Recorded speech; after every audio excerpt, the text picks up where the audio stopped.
Ready, set, art. All right, so this is pretty neat. I like this. This is called neon lettering art, and you get to use these really cool acrylic paint pens. These happen to be water-based. That's kind of something to be clear about. This is one of those bigger sets where you get a ton of them, whether it's fine point or a little bigger.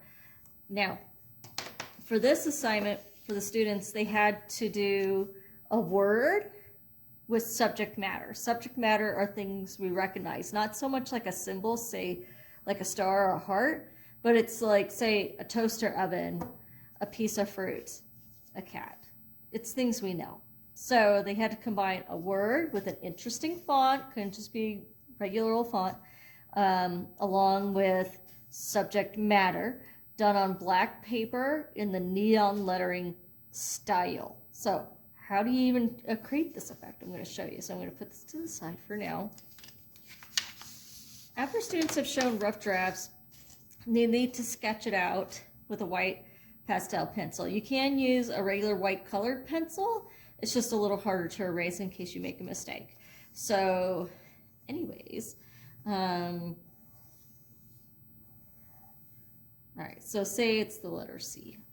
All right, so then they finish writing out the word. It's time for the acrylic pens. So this one here, I suggest usually having an extra piece of black paper to the side to test these out. But since it's just for a video and it's a demonstration, a lot of times we'll just use this paper. So when you open these brand new, right here it doesn't have any ink yet at the end, or the acrylic paint, and these push down. See?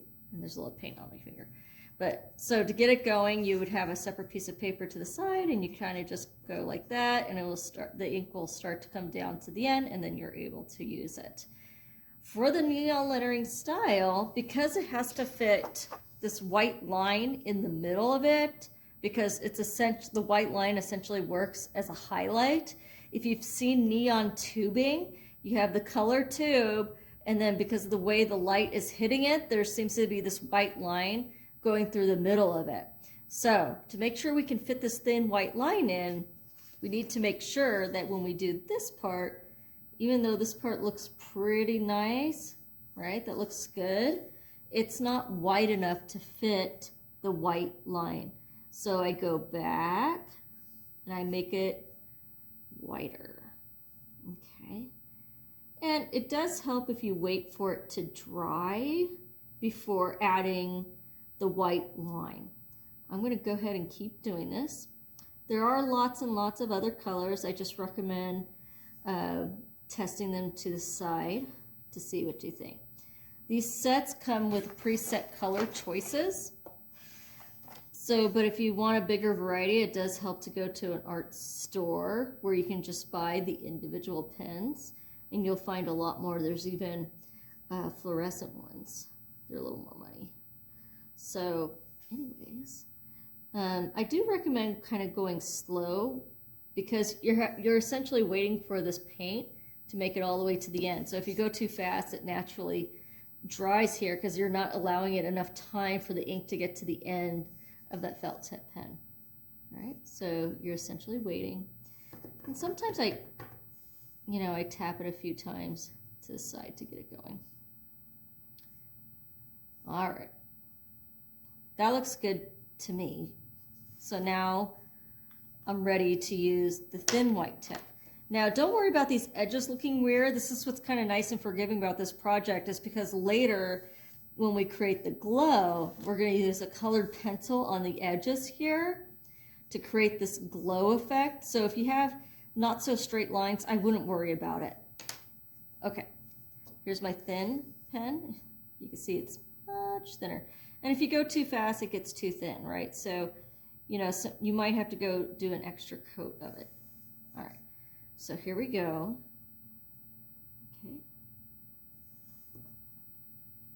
I've already let the students use these completely. So this is my last white pen, and so it's kind of, there it goes. See, nice and even. And that's what happens if you don't wait for it to dry. See how it's kind of not as bright there. So we'll come back to it. Again, don't worry if the white line is not that great, because when we go to do the colored pencil part, it seems to just kind of all work together. All right. That looks good. Okay, so that doesn't end there, because you kind of have the effect, but you don't have the full glow effect. So now you're going to use your colored pencil, and you also need a Q-tip. You're going to use the Q-tip to work in a circular motion to blend out that colored pencil. It will help to melt the wax that's in there and kind of blend out. All right, so I'm going to take this colored pencil, just go like this, and right now it kind of looks rough, but again, that's okay. I have an eraser here in case I need it. You can erase your little mistakes. Sometimes new students, when you get them in their art class, they're a little surprised that you can actually erase a colored pencil. And I do remember that when I was younger, the colored pencils are not as good as they were, as they are now. All right, so now I have it on one side, but guess what? You need it on the other side. Why? Because it glows on both sides. All right. Sometimes students forget to add that part in. All right, so right now it's okay. So we're going to use our Q-tip to blend it. So I'm going to work in a circular motion. Ooh, see, it does blend. And it's creating the glow. Glow. We want that glow.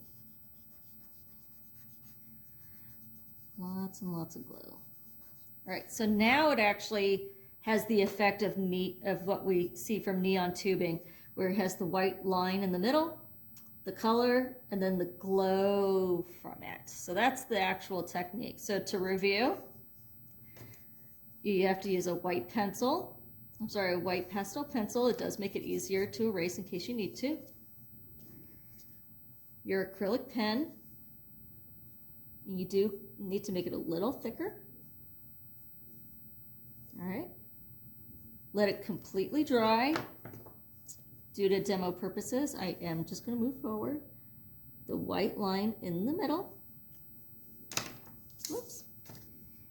Colored pencil on both sides. And then kind of working on the edges there. Working on the edges. Straight lines are obviously a little easier than curved lines. And then you have your glow. And that's what I did here for this piece. Obviously, I used a lot more colors because I wanted to show the student a variety. And then I used more than one subject matter because I was trying to tell a story here. Well, thank you and good luck.